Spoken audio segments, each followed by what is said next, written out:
changing me and changing you. Praise the Lord. అందరూ బాగున్నారా?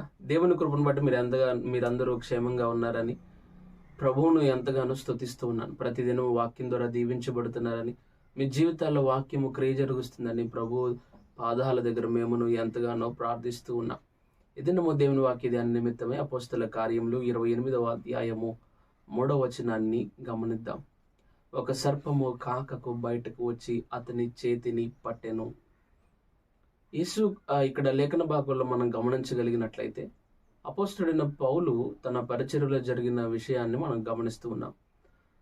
సుదీర్ఘ ప్రయాణం తర్వాత, నెలల ప్రయాణం తర్వాత సముద్రంలో ప్రతికూల పరిస్థితుల్లో సువార్త పరిచర్య నిమిత్తమై అపోస్తలుడైన పౌలు సముద్రంలో ఎంతగానో పరీక్షింపబడి ఉపవాసం ఉండి ప్రార్థన చేసి ఓడ బద్దలైపోయి ఆ యొక్క అమరాన్ని పట్టుకొని తీరానికి చేరాడు పౌలు.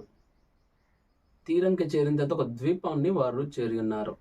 మిలితే అనే ద్వీపాన్ని వారు చేరుకుని ఉన్నారు. ఆ ద్వీపవాసులు అనాగరికులు, వారికి ఎలాంటి చదువు ఏమీ కూడా లేదు. అప్పటికే గొప్ప తుఫాను వల్ల తుఫానులో సముద్ర ప్రయాణాల్లో నెలల తరబడి అపోస్తలుడైన పౌలు తన ప్రయాణాన్ని కొనసాగి ద్వీపంలోకి వచ్చిన తర్వాత అపోస్తలుడైన పౌలును అక్కడున్న మెలితే ద్వీపవాసులు అనాగరికులు చేర్చుకున్నారు. ఆ అనాగరికులు చేర్చుకొని, అప్పటికి చాలా తుఫాను ఉండడం కారణాన్ని బట్టి అతన్ని చేర్చుకొని అతనికి ఉపచారము చేసేడు వారు ఉపచారం చేస్తూ ఉన్నారు.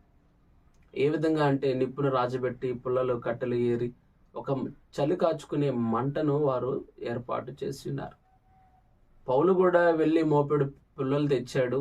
వారు చలి కాచుకుంటున్నప్పుడు అందులో ఉన్న ఒక కర్రలో ఉన్న ఒక సర్పము కాకకు అనగా వెట్టకు, మంటకు, అగ్నికి బయటకు వచ్చి పౌలు చేతిని పట్టుకుంది. పౌలు చేతిని పట్టుకున్నప్పుడు అది అతనికి ఏ హానియు చేయలేదు. అయితే పౌలు చేతిని సర్పం పట్టుకోవడాన్ని బట్టి అక్కడున్న మెలితే ద్వీపవాసులు అనాగరికులు, న్యాయ దేవత ఇతనిని విడిచిపెట్టలేదు, ఇతడి జీవితంలో చేసిన వ్యర్థతను విడిచిపెట్టలేదు అని అక్కడున్న వారు అనుకున్నారు. అయితే పౌలు యొక్క జీవితంలో అతడు ఆ యొక్క చలి కాచుకుంటున్నప్పుడు ఒక సర్పము బయటకు వచ్చింది. ఈ ఉపమా నుంచి మనం ఏం నేర్చుకోవచ్చు అని అంటే, పౌలు భక్తుడు తెచ్చిన కట్టెల్లో ఒక పాము దాగుంది.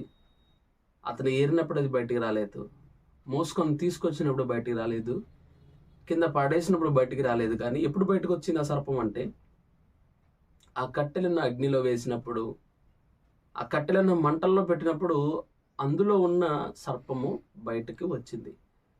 ఈ కట్టె మన జీవితాలకు సాదృశ్యంగా ఉన్నది ప్రియులారా.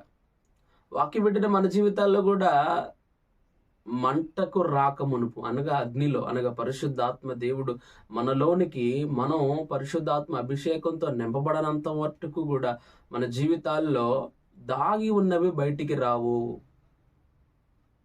సర్పం అప్పుడు దాకా అందులో ఉంది, ఏరినప్పుడు బయటకు వచ్చిందా? రాలా.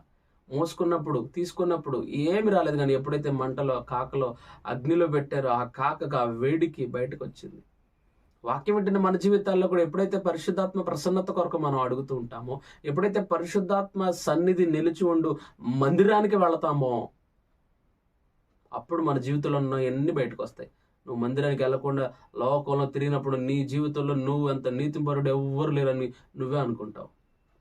కానీ ఎప్పుడైతే మందిరానికి వస్తావో, ఎప్పుడైతే పరిశుద్ధాత్మ దేవుడు వాక్యం ద్వారా నీలో క్రియ జరిగిస్తూ ఉంటాడో, అప్పుడు నీలో ఉన్నవన్నీ బయటకు వస్తాయి. ఎప్పుడైతే ఆ కట్టె మంటలో పెట్టబడిందో, అగ్నిలో వేయబడిందో, అప్పుడు ఆ కాకకు ఆ వేడికి అందులో ఉన్న సర్పము అనగా పాము, పాపమునకు సాదృశ్యము, అందులో ఉన్న పాపము బయటకు వచ్చింది. కట్టె మన జీవితానికి సాదృశ్యం అయితే, మన జీవితంలో ఉన్న పాపాలు ఎప్పుడు బయటకు వస్తాయో తెలుసా? దేవుని మందిరంలోకి వెళ్ళినప్పుడు అంతకు ముందు వరకు నీలోనే ఉంటుంది. అది నీవు కూడా గుర్తెరగని అంధుడుగా ఉంటావు.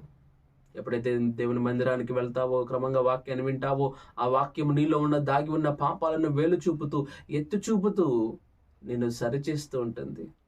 క్రమంగా వెళ్తున్నావు దేవుని మందిరానికి, వింటున్నావా వాక్యాన్ని? నీలో ఉన్న సర్పాలు బయటకు వచ్చాయా?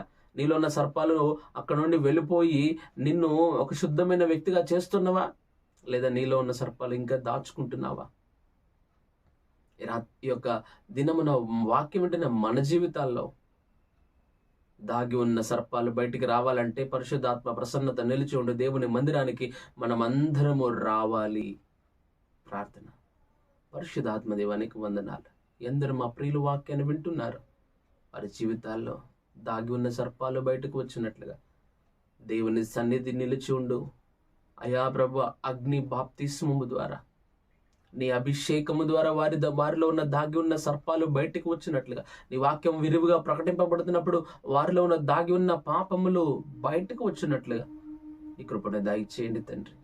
ఎందరు మా ప్రియులు వాక్యం వింటున్నారు, వారి జీవితాల్లో ఎటువంటి ప్రభు రహస్య పాపాలు, సర్పాలు వారి జీవితాలు ఉండడానికి వీల్లేదు తండ్రి. విమోచన శక్తిని మీరు దయచేసి నామానికి మహిమ తెచ్చుకోమని యేసుక్రీస్తు నామమున అడిగి పెట్టుకున్నాను తండ్రి. ఆమేన్. God bless you.